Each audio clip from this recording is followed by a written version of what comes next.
It's a pleasure to see you all here. My name's Una Fitzgerald, and the first thing I'd like to do right now is just to provide a land acknowledgement. CG acknowledges that we live and work on the traditional territory of the neutral Anishinaabe and Haudenosaunee peoples. CG is situated on the Haldimand Tract, the land promised to the Six Nations that includes 10 kilometers on each side of the Grand River. It's a real pleasure to see you all here, and you have a real treat in store for you. I'm delighted to be able to introduce you to 4 members of the advisory committee to the International Law Research Program at the Center for International Governance Innovation. And they are going to talk about some really difficult and interesting issues facing the global community. They will talk about when the global rules break down, providing insights and ideas for the future of international law and justice. So let me briefly introduce each of the speakers. So to my immediate right is Thomas Cottier. He is the Emeritus Professor of European and International Economic Law at the University of Bern, a Senior Research Fellow at the World Trade Institute, and an Adjunct Professor at the University of Ottawa, Faculty of Law. He was educated at the University of Bern, University of Michigan Law School, and was a visiting fellow at Cambridge University in the UK. He served on the Swiss negotiating team for the Uruguay round from 1986 to 1993, first as chief negotiator on dispute settlement and subsidies for Switzerland, and subsequently as chief negotiator on TRIPS. He was the Deputy Director General of the Swiss Intellectual Property Office and served as a member or chair of several GATT and WTO panels, including Canada Renewable Energy in 2012. He's also a member of CG's International Law Research Program Advisory Committee, as I mentioned. To Thomas's immediate right is Chief Justice Beverley McLachlin. Beverley McLachlin is a Canadian jurist who was the first woman Chief Justice of Canada. She studied at the University of Alberta and earned a Bachelor of Arts in 1964 and both an MA in philosophy and a law degree in 1968. She practiced law with several firms in Alberta and British Columbia from 1969 to 1975. She was a professor of law at the University of British Columbia from 1974 to 1981, when she was appointed to the Supreme Court of British Columbia. In 1985, she was named to the Court of Appeal of that province. Beverley McLachlin was appointed Chief Justice of the Supreme Court of British Columbia in 1988. 1 year later, she became a Justice of the Supreme Court of Canada, and in 2000, she was named Chief Justice. McLachlin brought to the bench skills as an able administrator, as well as her fluency in both English and French, and she was praised by her fellow justices for her ability to blend theoretical principles of law with practical applications for Canadians, and we find this very useful on the advisory committee.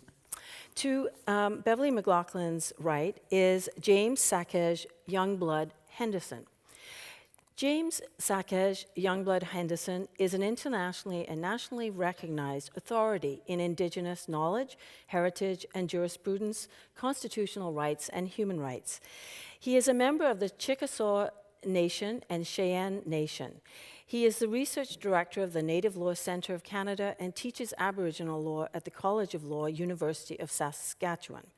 He is married to Marie Baptiste, a Mi'kmaq educator, and he received a Juris Doctorate in law from Harvard Law School in 1974. And finally, but not least at all, we have Victoria Donaldson. Victoria, in 2018, Victoria joined the UK government's Department for International Trade Legal Advisors as Deputy Director for Services and Free Trade Agreements. Until 2017, she was Chief Legal Officer at the WTO Appellate Body Secretariat. Before joining the WTO in 1999, she practiced trade and competition law in Brussels and served as a law clerk at the Supreme Court of Canada. Ms. Donaldson is a member of faculty at the University of Bern's World Trade Institute, has been a visiting WTO fellow at the University of Adelaide, and has lectured at law schools in Melbourne, Jodhpur, and Bogota. She is a solicitor of the Law Society of England and Wales and a member of the New York Bar. So, as I say, we have 4 very interesting panelists to discuss these pressing issues. So, the way this is going to proceed is I will just ask questions, and they will comment on these questions, and then there will be a chance for you to ask questions too. So, please think about the question that you would like to ask them. So, just a little word of introduction. You know, Canada is a middle-sized nation. We are not a global hegemon, and we really do depend on a rules-based system. And so, when we see the challenges that are happening in the global legal order, it is something of concern for us. So I think these wonderful speakers will be able to shed light on this issue and see what, in particular, we should be doing about it. So let's start with the first question. Almost daily, we hear that aspects of the rule-based international order are being challenged or breaking down entirely. But what exactly are people referring to when they use this phrase, a rules-based international order? Would anyone like to start and help explain that to the audience? Well, thank you very much for including me, and I apologize for my voice. I hope you can still hear me. I think it's quite a dramatic title you choose for this event, you know. One sees the walls of Rome crumbling down. And I like to start with a note of caution in the sense that it very much depends on the interests of states, how much they comply with these rules. For example, China at the moment is very interested to follow the rules of the WTO because they depend so much on market access in other countries, while in the law of the sea they don't care about the law. And the United States today is less compliant with international law in trade, but is insisting on freedom of navigation and the law of the sea in the Chinese Sea. So it very much depends on the interests. And the interests of states generally is to comply with international law. This is what Professor Henkin once described it. Most countries and most of the time comply with the law as you do at home because it's just in their own interest. And I think that hasn't changed. So thousands of imports are being done, exports are being done, tariffs are being levied, etc., in accordance with the law every day as we go along. So that the shift is less dramatic than we may think here. But to come to your question, yes, I think it's, when we talk about the rule-based system, we mean that countries agree on a set of principles and a set of rules, and they also work together in international organizations like the WTO, and they comply with the rulings of panels and the appellate body, and then they implement it and they move on.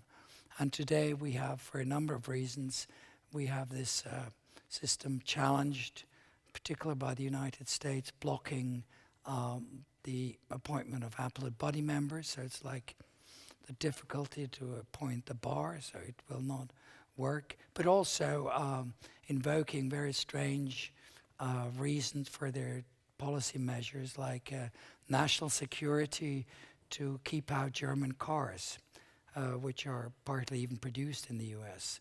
So there is a disrespect for the rule of law, which we may have to observe.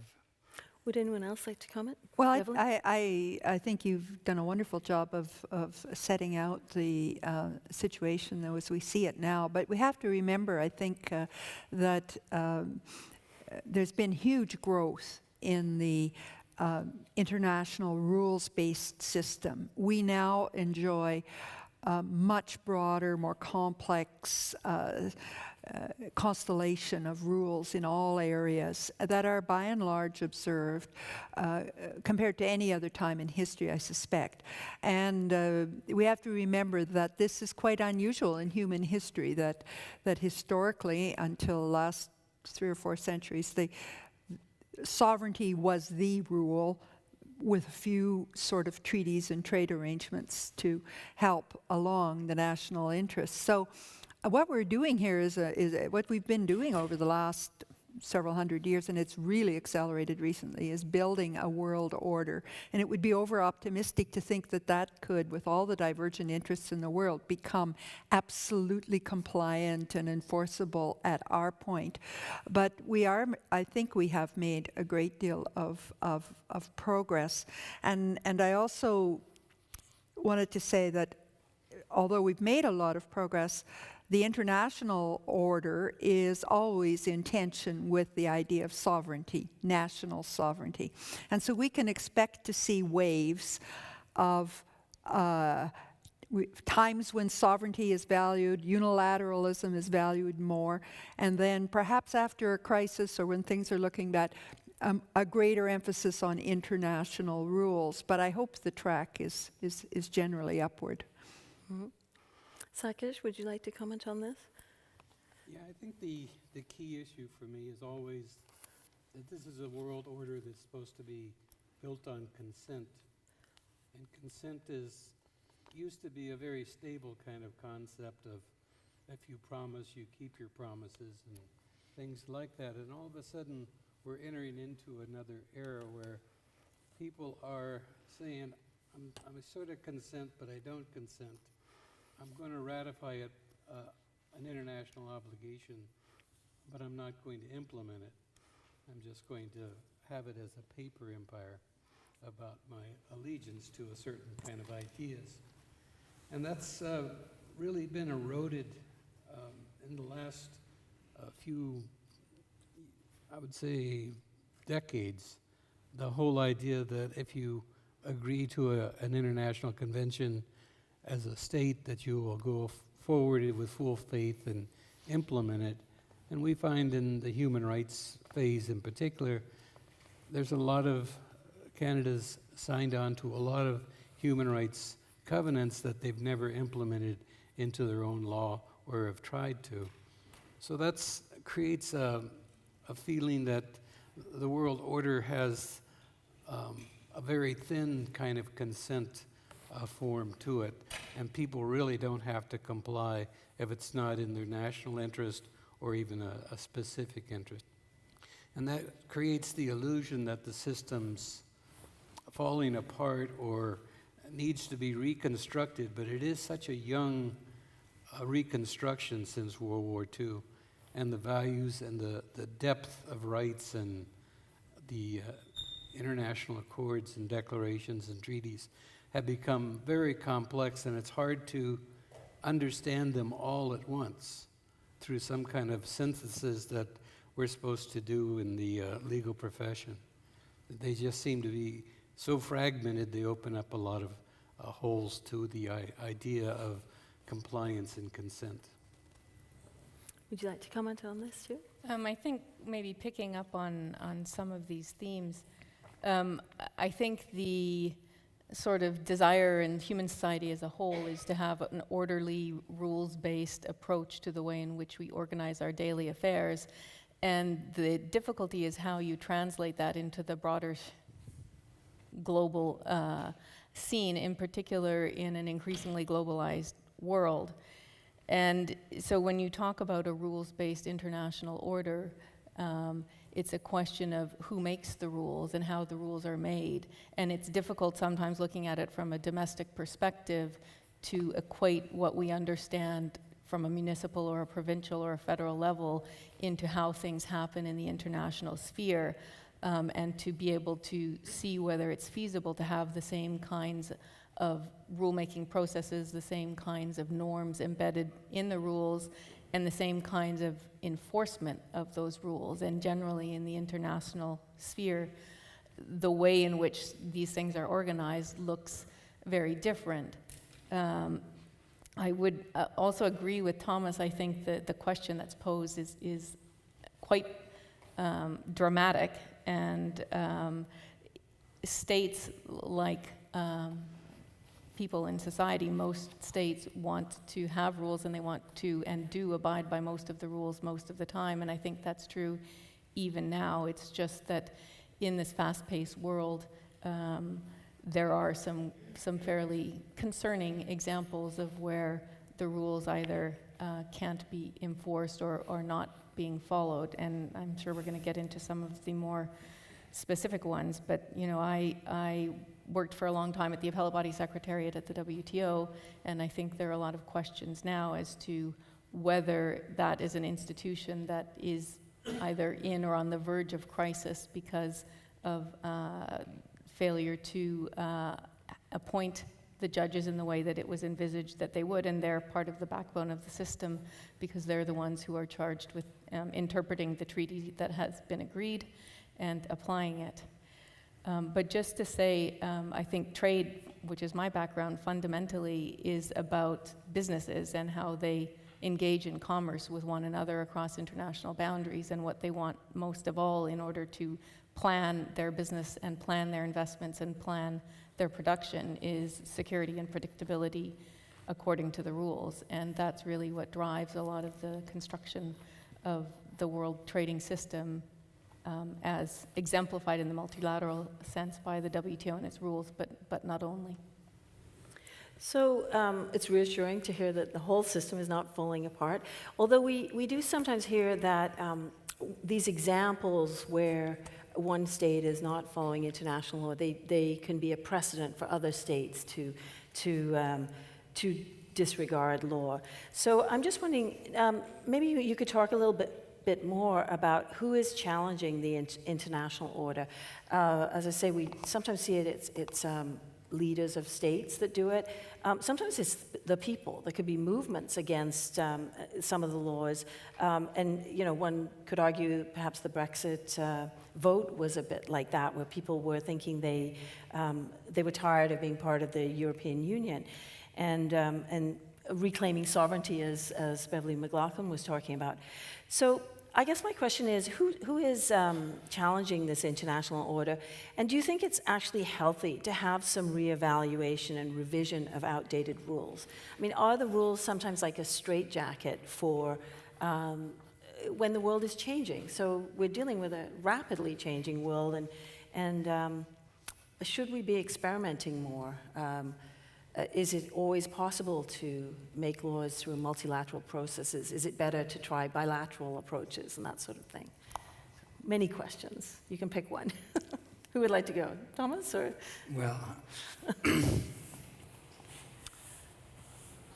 I think the question who causes the challenges today is quite a difficult one. Of course, we can limit this to certain persons, but these persons have been elected, and they were elected because people felt to be let down. So it's essentially the Rust Belt people, and they claim that trade is destroying the jobs, while economists tell us that it's mainly automation who destroys the jobs and not trade as such. But of course, it's always easier to blame others than yourself, so this has an impact on trade policy, and we've seen now trade policies put in place by the US government, which are not only inconsistent with WTO law, which further harm the people. Particularly if you think about the surcharge tariffs on soya, which destroy the markets for American soya farmers, and which are now being picked up instead by Brazilian exporters. This is not helping the people at all. So we see here that the old instruments of simply imposing tariffs is not going to help, and people will learn, and they will eventually learn that trade is not the cause of their problems. It's interesting to observe the countries having good welfare systems like Canada or Sweden or Switzerland. We don't have a problem with free trade. The people who have a problem with free trade are the people in the US or in Britain, where basically the welfare systems are undernourished, they don't work, and that's why people were frustrated and they react that way. So in my view, the main reform which needs to be done is within the countries and creating the safety net for people in a very fast-moving society. I think the rules in the WTO, this is like, the rules of common law, the rule of civil law, they're pretty stable, they run. on an everyday basis. And of course, we have to adjust to new challenges like how to manage big data and all this. But essentially, the rules are based on principles of non-discrimination, of equal conditions of competition, of allowing countries to import components and parts and finished products and to serve their people. These rules are essentially fine. They have to be renewed as we need to renew domestic laws, but we don't question our domestic laws every day here. Beverly?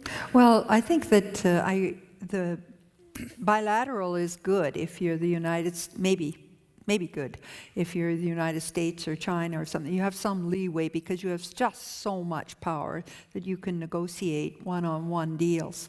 But it's probably never as good as a multilateral rule-based system because our economies are so, and our societies are so integrated, and we face such challenges, be they environmental or technological or whatever, that bilateral just can't run our global world anymore. I don't think so.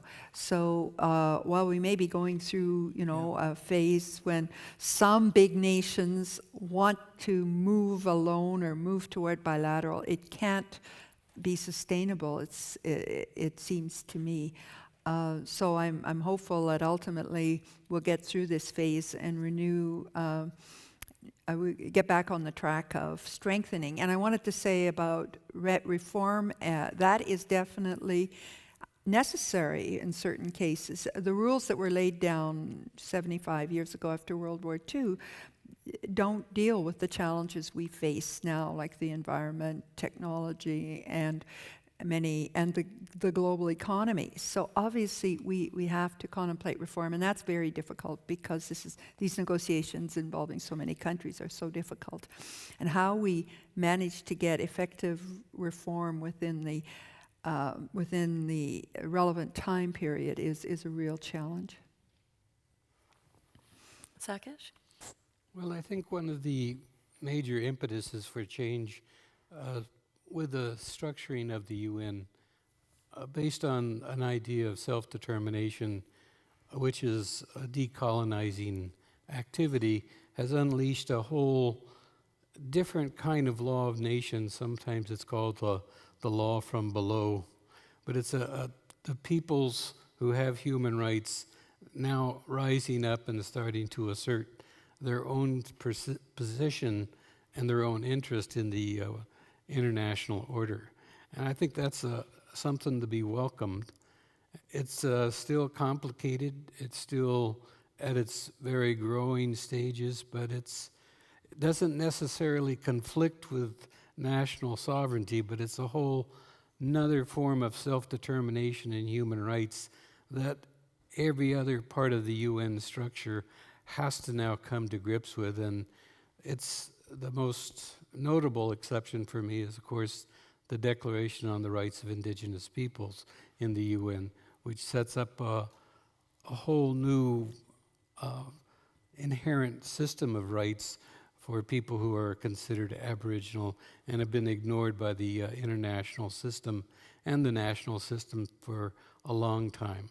And that's creating and breathing new life and new interpretations, and sometimes it's menacing to the structure because it's inconsistent with the structure, but it's all making it reform toward a greater emancipation movement than just an orderly movement between the states. And I think the movement of human rights is the most significant factor in the UN system and in international law in general, because it starts unleashing what has been suppressed for so many years.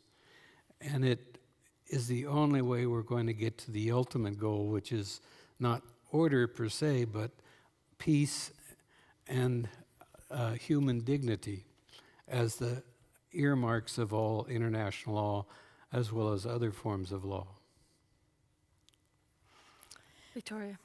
I think on the question of is this a healthy way of renewing the system? it seems to me that there is certainly an element of going through the crisis and coming out with something better on the other side, which is what we have to all hope is happening.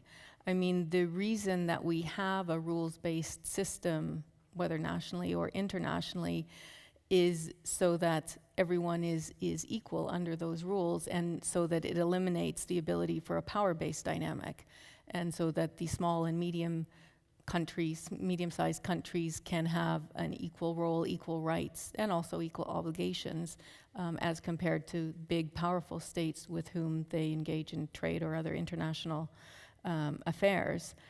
And the tension that creates in the international sphere is this concern that we've already talked about giving up sovereignty. And I think many of the difficulties we see at the WTO at present, and possibly also Brexit, comes from the perception by people in society that things are being imposed upon them, and that they don't see the way in which they have a role in the rules that are being made, or the decisions on enforcement or interpretation of those rules that are put out by the international organizations or their adjudicative bodies. So that arguably has led to some of this backlash. And I think in the specific case of the WTO, it is one country, the United States, that is responsible for the current state of blockage in the appointments to the appellate body. And that's in part because of concerns about the way in which international adjudication works in the WTO. And it was a great success in the Uruguay round of trade negotiations, spearheaded in large part by the United States, which really believed in having a more robust system for settling international disputes, because they believed that that was a way to give legitimacy to the rules. Now, that position has evolved somewhat, but part of that is that, in a way, the WTO dispute settlement system is almost a victim of its own success, or at least of going too far too fast, and that has created concern in the United States, in particular in some rulings. But I think it's also more fundamentally a concern about not having built into the WTO the kinds of protections that exist in the domestic system, where if there are judicial rulings that the policymakers view as problematic, then they can legislate in order to overturn that. And that's something that's much more difficult to do in the WTO, where your decision-making processes are by consensus. So you need 160 plus WTO members to agree, or at least not to object to the formulation of new rules. And that's something that, since the conclusion of the Uruguay round, has proven impossible. So it's a question of having these international institutions and rules, but also of having a balance between not just having rigid rules, but having the ability to adapt them going forward. And so in that sense, even though it is a period of challenge and of difficulty in terms of day-to-day operation and the threat to the continuing viability of the dispute settlement system, it's not surprising, because it's this lack of balance between the different parts of the WTO. Thomas? Could I add a note on this? Sakai, you mentioned the importance of human rights. And this is the most important symbol how much international law got into essentially domestic affairs, because human rights were introduced after World War II because they could not be protected vis-à-vis your own nationals before that.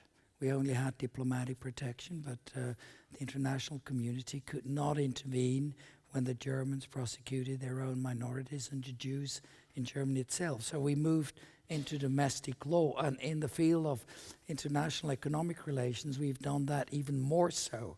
For example, we have an agreement on intellectual property which defines in great detail what countries need to comply with in terms of standards and procedures. So we're in the business of domestic law here.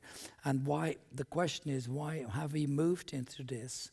And the answer is that with the reduction, elimination of tariffs after World War II, up to the 1990s, we essentially allowed the globalized economy to develop. And we today live in a world where the division of labor is much more advanced than ever before.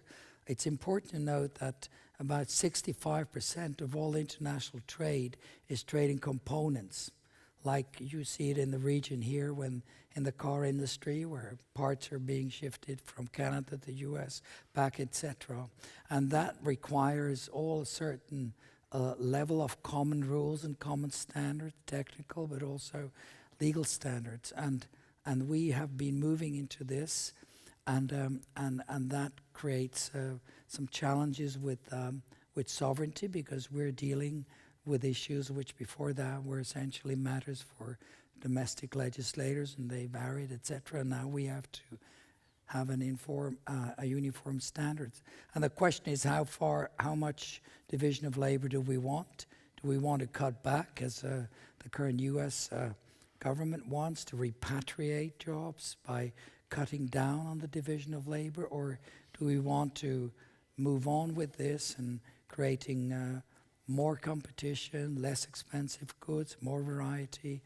This is, in the end, up to the consumers and the voters to decide here. But I think we never had a situation where so many people were able to benefit from open markets and free trade. In particular, the lower strata of society were benefiting for cheaper products, particularly also imports coming from Asia and China to supply their daily lives here. So we need to assess what is at stake when you start restricting these flows.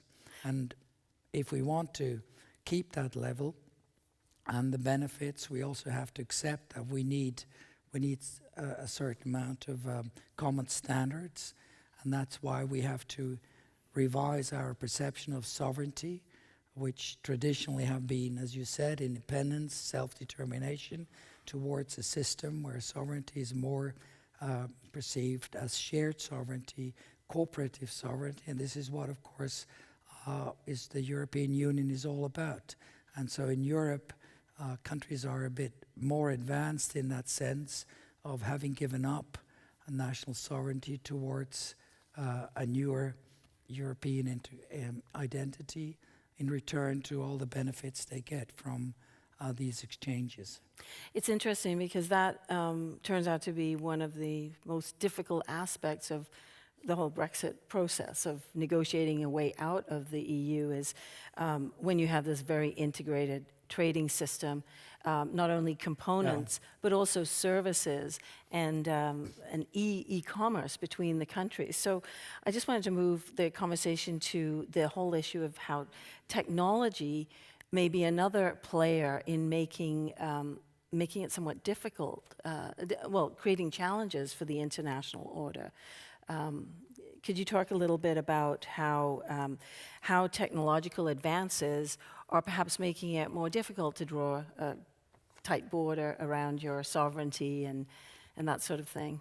Who would like to comment on? Well, I'll start off on that. There's so many challenges. First of all, on technology, Facebook, Google, privacy issues. We've already encountered a number of these in Canada, and I sat on some cases involving them.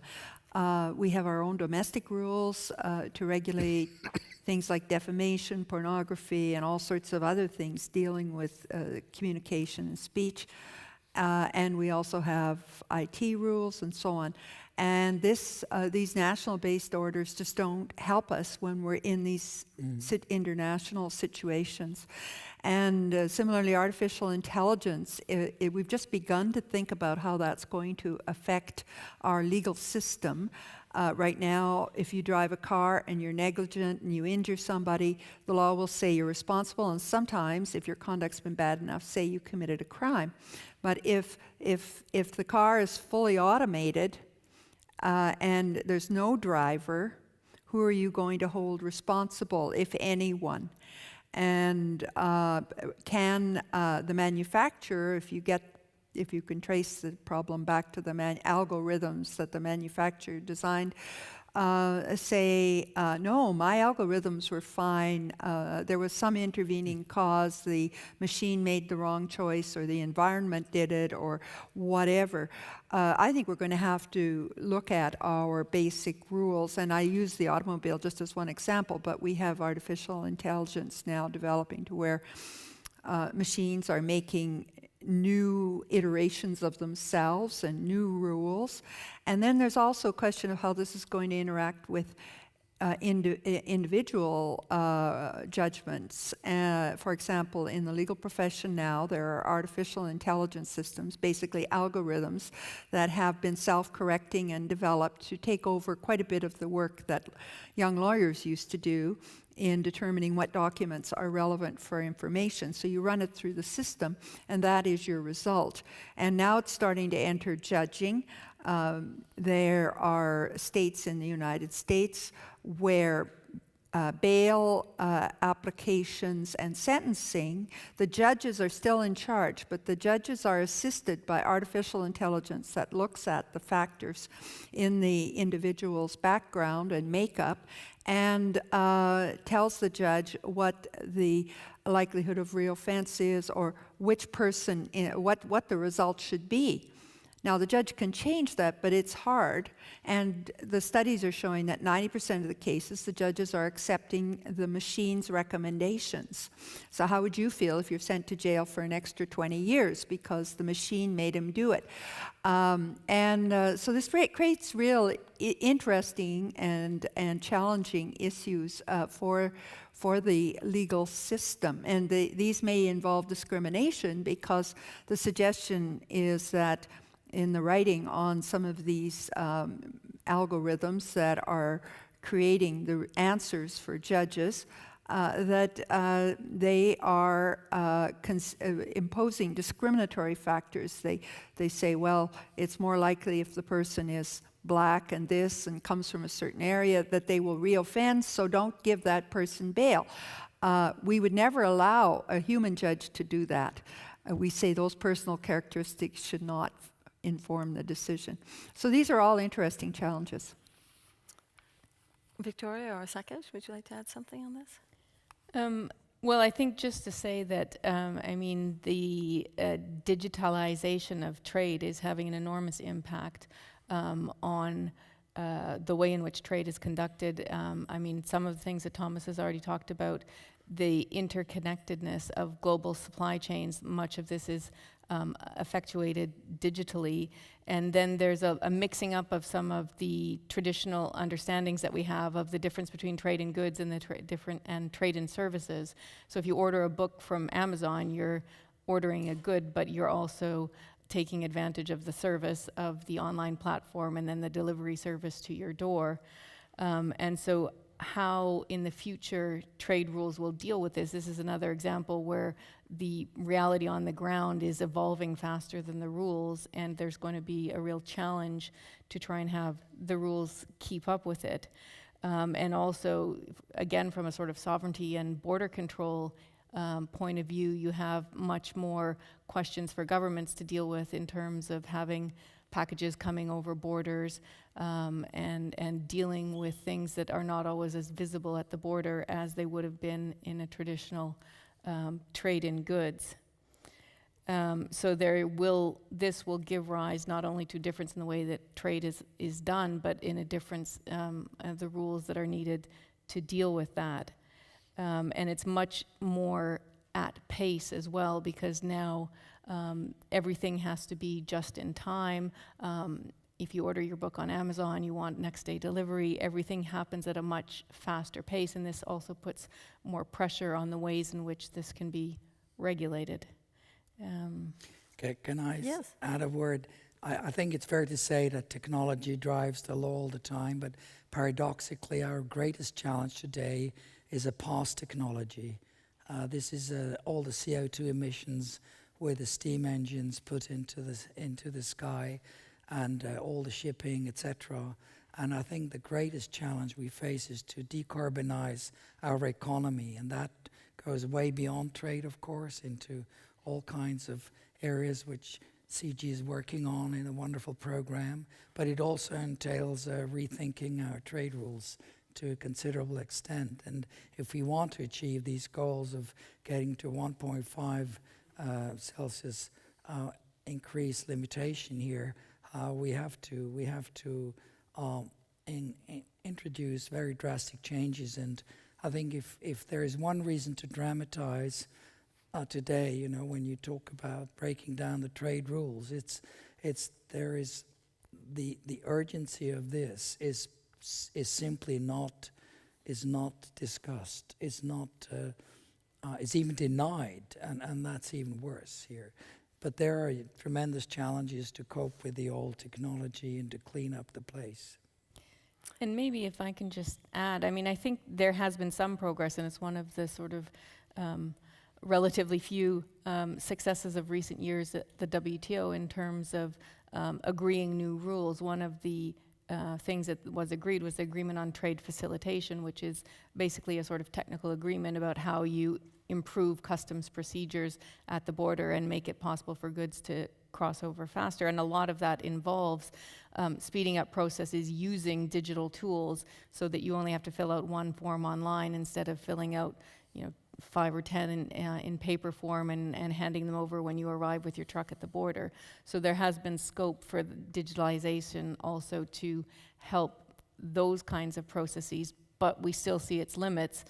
And for example, in the Brexit scenario, one of the most intractable problems has been how to deal with the border or possible hard border eventually between Ireland and Northern Ireland. And there's a faction of MPs that would like that to be done essentially digitally, so you wouldn't have a hard border, you wouldn't have customs officers and border posts, but every good that went across the border would somehow be tracked digitally, and everything that needed to be done in terms of imposing tariffs or checking compliance with standards could be done in a digital way. But that's not something that actually can feasibly be done in the present day, or at least no one's explained how it might be done. So sort of some progress, but not all the way there. Sakesh, did you want to comment on the technology question?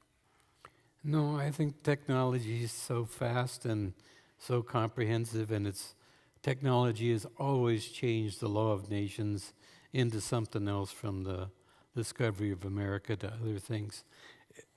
Technology will just keep changing it. But the real sort of beauty behind this whole thing is, in the international system, you meet such depth of knowledge and fluency and dignity that you don't get at the local level or even the national level.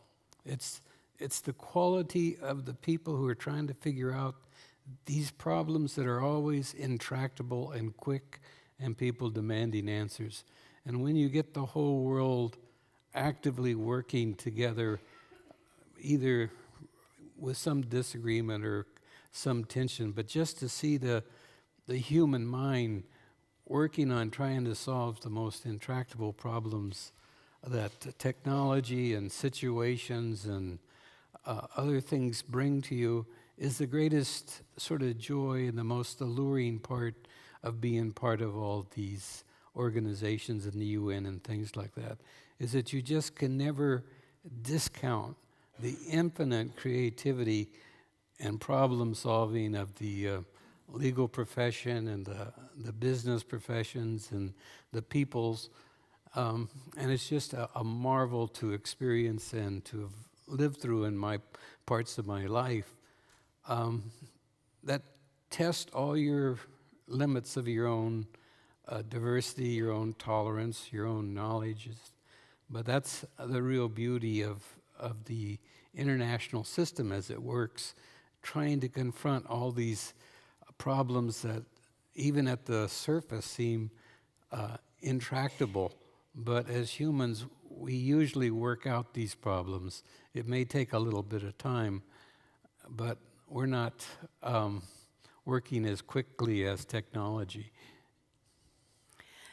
I have two more questions, but I'm thinking the audience may want to be getting ready with their questions. So let's go with one, and then we'll see if we start the questions with the audience after that. In spite of all the contestation and upheaval that we have talked about and the change, do you think that domestic and international courts and tribunals are able to make evolutionary improvements to bring us closer to a global system of justice for everybody? Well, I'll say a couple of things about domestic, because I was on various domestic courts for a very long time. And in the Supreme Court of Canada, we did two things, I think, that were important. And the first was to broaden our conception and use of comparative law, that is, considering the law of other countries in interpreting our own domestic law. And I found that very valuable, and I think it was a real contribution, and it made for better domestic decision making. And then in turn, we found that many of our decisions were used in other jurisdictions, and so there was almost the sense of a development in certain areas of an international feeling, in parts of the world at least, about how certain questions should be resolved. And the other thing the Supreme Court of Canada did to broaden the international reach of its decisions and thinking was to use values that are found in diplomatic conventions to infuse the interpretation of Canadian law. And generally, the strict black letter view traditionally is that unless a treaty or a convention is actually ratified, and in Canada that involves the federal and all the provincial governments, it wouldn't be enforced by the courts.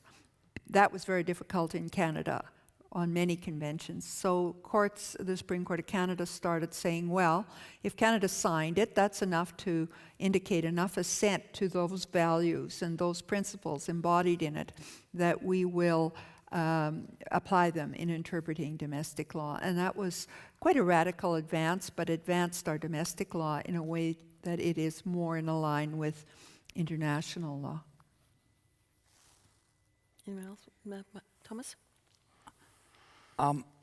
It's interesting to compare the Westminster system under which Canada operates, which we call as a dualist system, that courts are essentially not allowed to apply directly international agreements, with the American system or the French or the European system, where international law is just the law of the land, and you apply an international treaty as you apply legislation. So in the sense, in these countries, judges are closer to international law. They're accustomed to work with international law, apply it. But nevertheless, even in countries with this monist tradition, we observe that in the legal profession, most lawyers and judges are not familiar with international law because it's not stressed in their education. When you pass the bar exam, you don't have to pass an exam on public international law.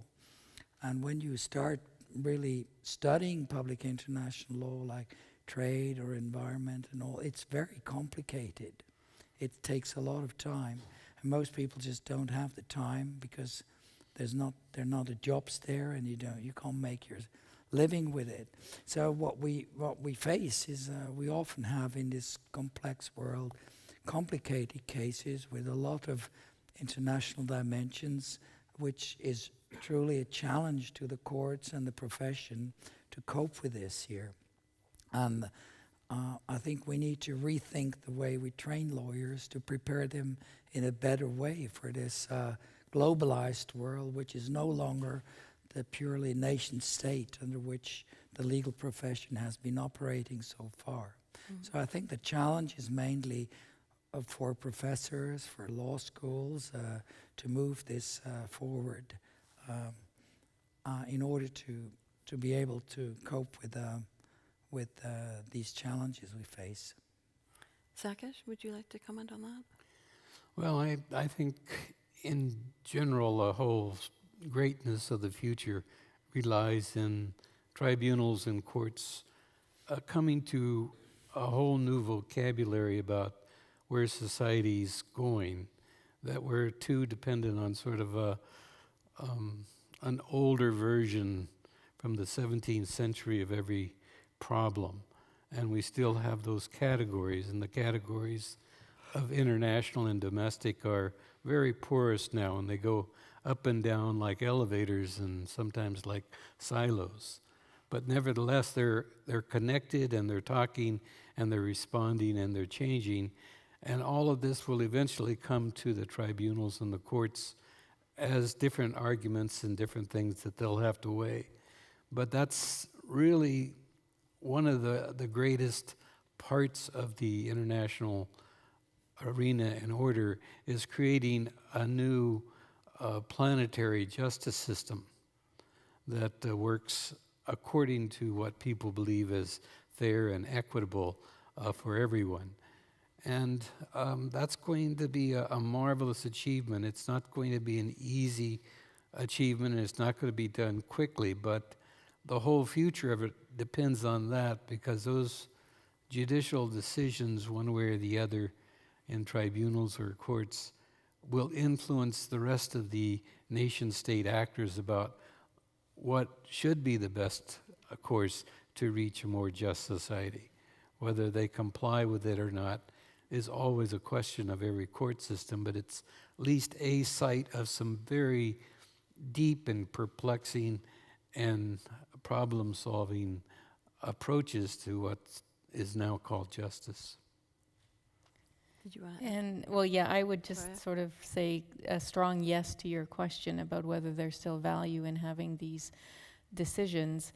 And I think, you know, at the WTO member states themselves recognize this, and they continue to use the dispute settlement system a lot, much more than the old GATT system was used. And interestingly, it's not only the smaller and medium-sized economies that are using it, although they are, but it's the larger, more powerful ones that use it extensively. And even up to the present day, the United States is still initiating new disputes, and in January made an appeal to the appellate body, notwithstanding, you know, the circumstances of appellate body appointment. So I think states themselves see value in some of these decisions, but it is, I think, the most value when it's incremental and evolutionary.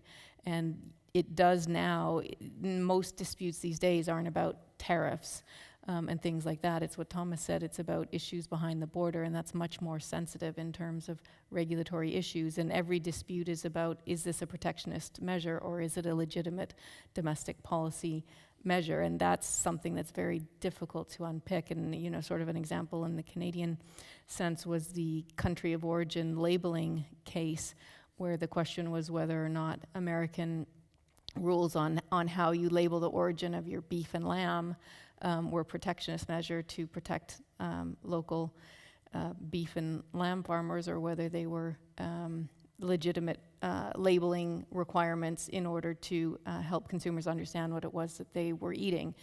And so those are the kinds of issues that the adjudicators are asked to look into, and they can be very delicate. But I think the WTO system has had some successes, not always successes, and not always got it right in articulating that balance a little bit more between the legitimate things that you can do as a state for your domestic market versus those that you can't, because they haven't been designed in a way that is sufficiently narrow to achieve your purpose, and maybe even sometimes are overtly protectionist. Mm-hmm. So is there a microphone in the room? Okay. So if you have any questions, please do come forward. Is there anyone who'd like to ask a question?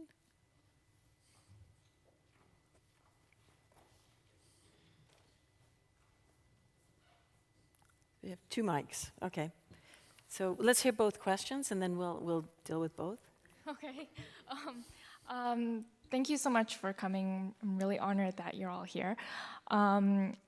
I am studying social work right now, and what we have learned so far, a lot of a lot of the times paints the World Trade Organization and the World Bank as organizations that perpetuate economic neocolonialism through imposing rules in return for assistance.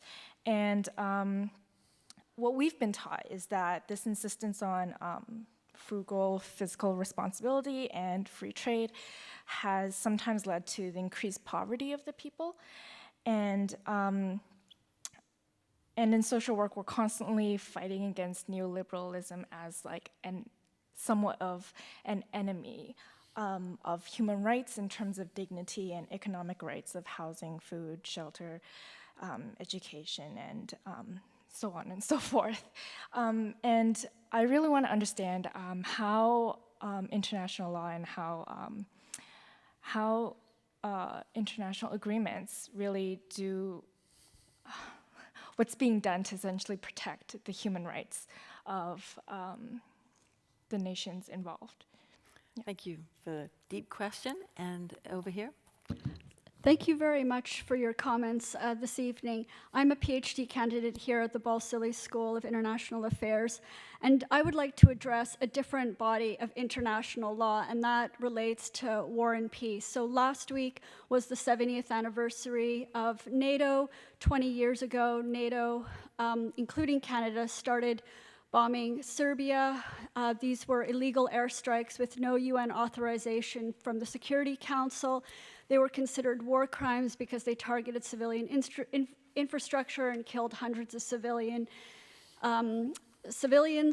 And then I'm thinking about how Canada sent senior military officers to participate in the US war in Iraq, which the former chief prosecutor for Nuremberg, Benjamin Ferencz, called a supreme international war crime. A year and a half ago, an Osgoode law professor sent a dossier to the International Criminal Court to ask that the chief prosecutor of the ICC investigate Canada for war crimes committed in Afghanistan. The Harper administration, the Trudeau government, has refused to have a national inquiry into Canada's complicity into war crimes and violations of the Convention on Torture in Afghanistan. So my question is, what do we do to ensure that Canada follows the rules, and what more can we do to hold our own country accountable for international law? Thank you. Thank you. Well, you have two large questions there. Hopefully you can pick one or two ideas to discuss. Who would like to start? I'm happy to address the relationship of trade and human rights. It is true that trade and human rights started off after World War II on a very different, separate track. We had the General Declaration on Human Rights in '48, and that entered into the UN system. It led to the Charter, the Covenants on Human Rights, and it built its own implementation system, which has remained weak. On the other hand, we had trade, which started off with the GATT in 1947, no linkage with human rights, and it went off its own track here.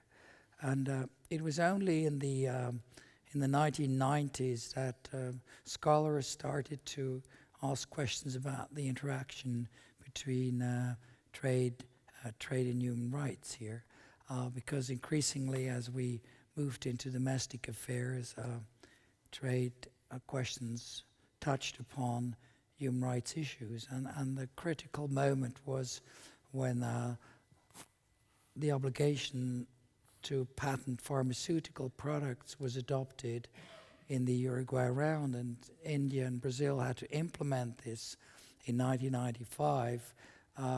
Exports of cheaper generic products were lost to developing countries, and that created an uproar that basically the WTO is killing children and HIV patients, etc. You certainly remember that period of time, and ever since this relationship has been debated.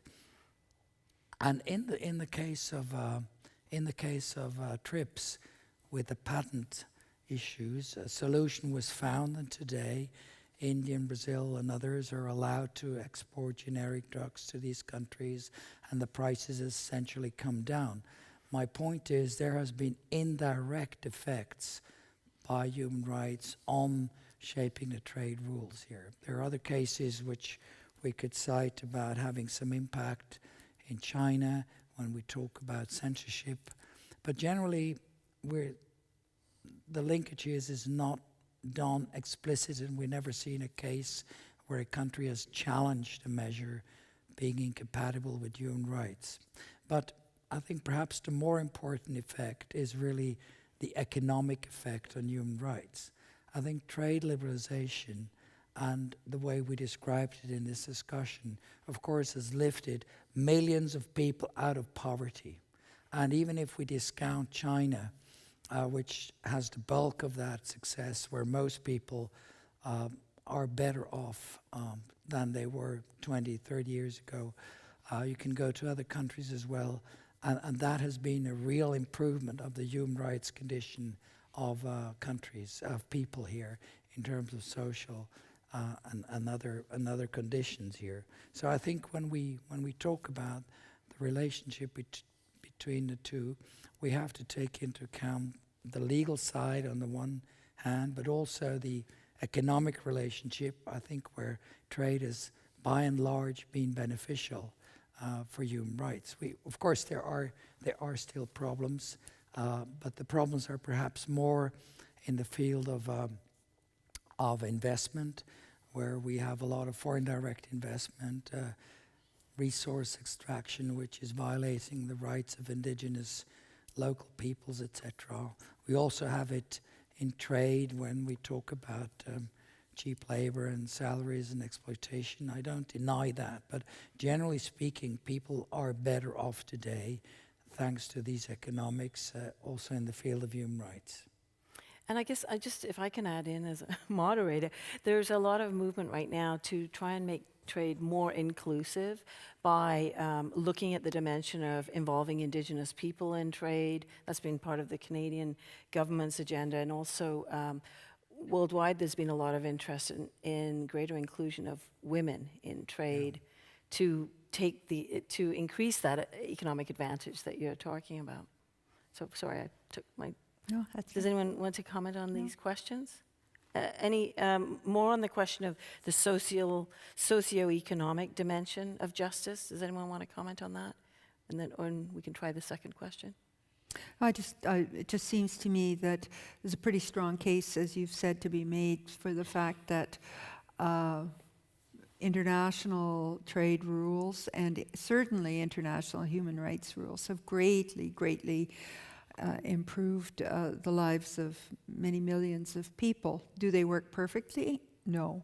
And this may go to the second question too, there are always situations where people say, no, this didn't work perfectly. But the important thing is that we say we are going to abide by the rule of law. We will strive to do so. Will there be controversial cases? Will there be cases of failure? Yes. It's never all done. But we have to do what we can to support an international rules-based system.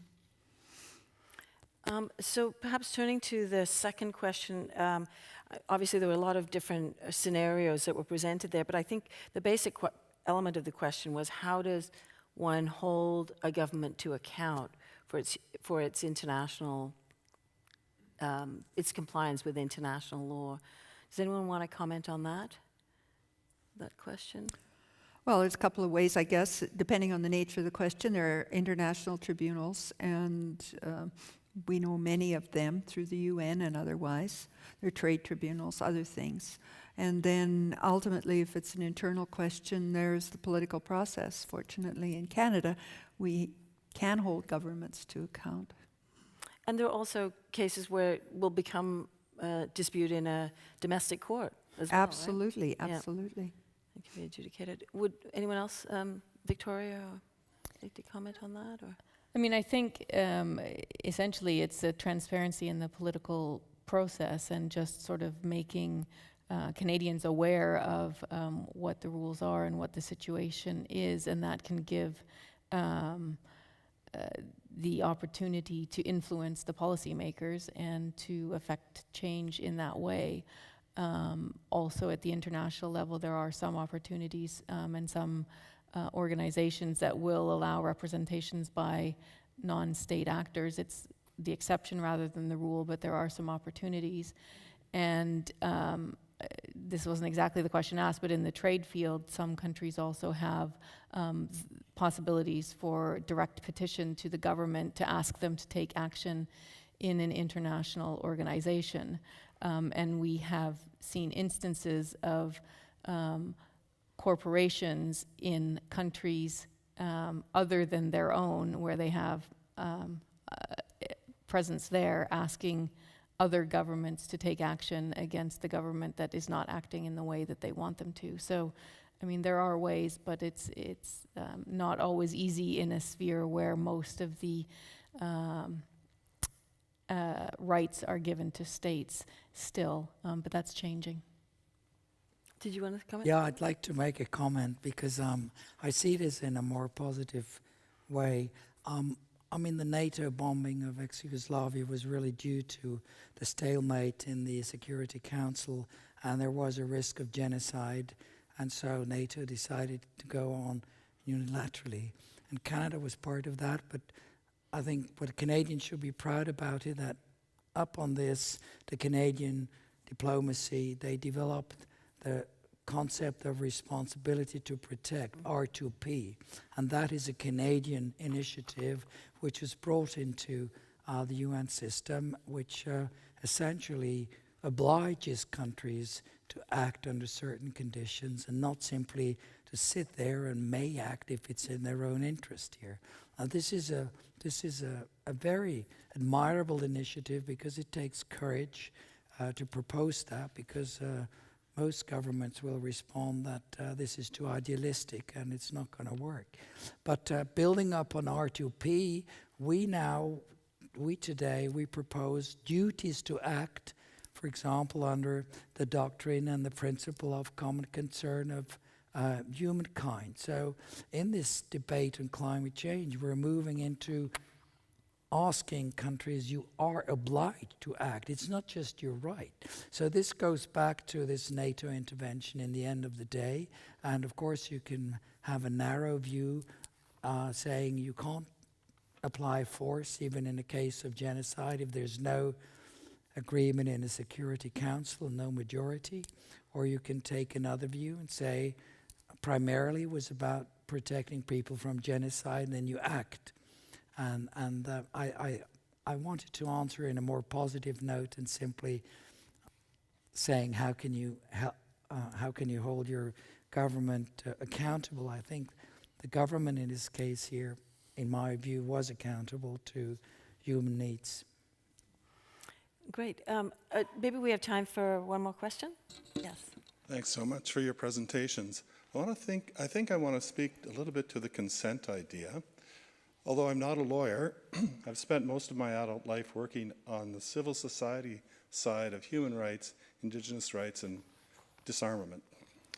And there's always a debate in initiatives, say, for the Arms Trade Treaty or what have you, which I and the organization I was involved with were directly part of, between soft law and hard law.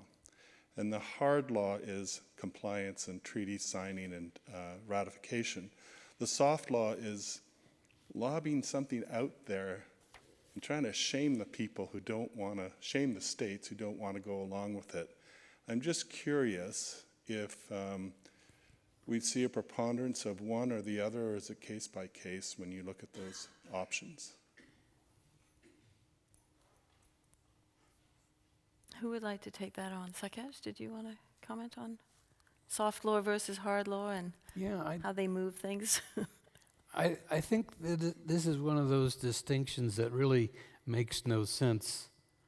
It's just been created by powerful states to apologize for their actions. Is that they'll say that they consented but not really, or that they can consent and not implement, and that's called soft law. But even in the domestic courts, you know, all the judges' decisions and everything, someone has to implement it. And that's what we don't have sometimes domestically, and that's what we have mostly internationally. But we do have enough compliance. But the model that everyone wants to say was soft law was the Universal Declaration of Human Rights, which had no enforcement originally. But it's now moved into different conventions that are very hard law, like the international conventions and things like that. And that's the process, is that you may want to test out a law to see how much actual consent you can get from the states as an original buy-in, and then what do you have to do to reconstruct it to make it more efficient and also to make it more binding. But the whole issue of binding is tied up with this fundamental idea that people are going to keep their word, or their word means something with some kind of dignity to it. And we find that slipping away in different kinds of argumentation, but it always comes back and rears its head because it has the greatest staying power of any kind of concept. I mean, soft law is sometimes used just to introduce a new topic. The most recent example is the Global Compact on Migration. Migration is perhaps the ultimate issue of sovereignty. People don't want to have any restriction. That's why the UK wants to leave the EU. And so it was very, very delicate to bring in question of labor migration into the discussion into public international law. And that was done with a soft law instrument to start a process of building confidence, which eventually may turn into hard law in subsequent stages.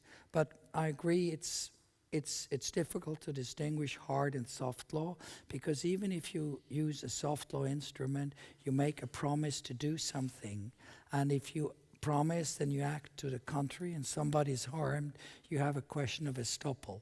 And so there are legal consequences, and if politicians tell us we can sign this, it's just soft law, that's not exactly true. There is, beyond morals, there is also a legal commitment which you do, but it's a phasing in of a new topic, and I think arms control had to go through that to create the confidence to go into further steps here. So it's one of the techniques, but it is also part of the legal process and not just non-law, as a lot of people say. Mm-hmm. Would either of you like to comment, Victoria? No, that's fine. No, you're good? Okay, so I think we've already kept you a little longer than expected.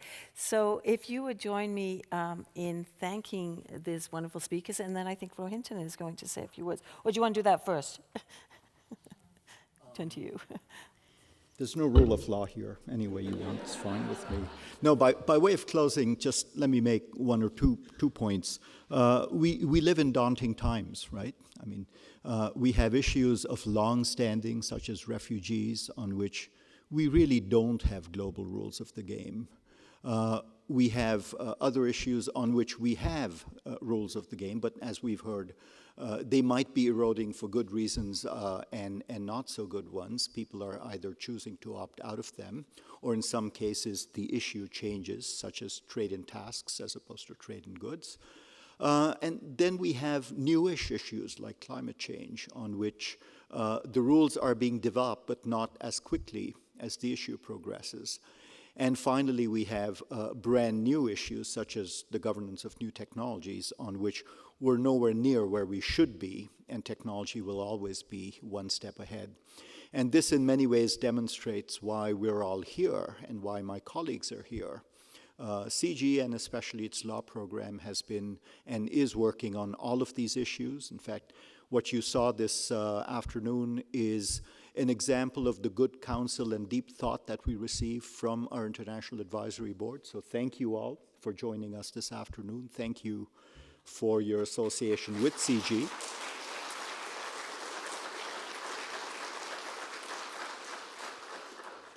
thank you for joining. And on the subject of new issues, might I just make a plug for the next CG public event, Tuesday, April 30th.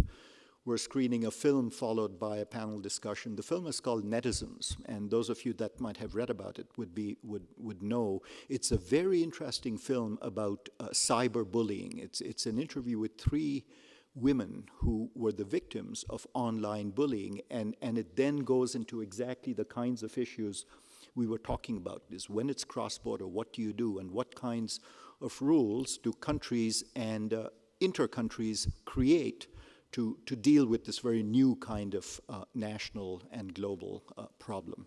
So I know I've done some of what you said you'd do, but back to you, Una. Thank you so much, Hinton. At least just another round of applause for our wonderful panelists. Thank you.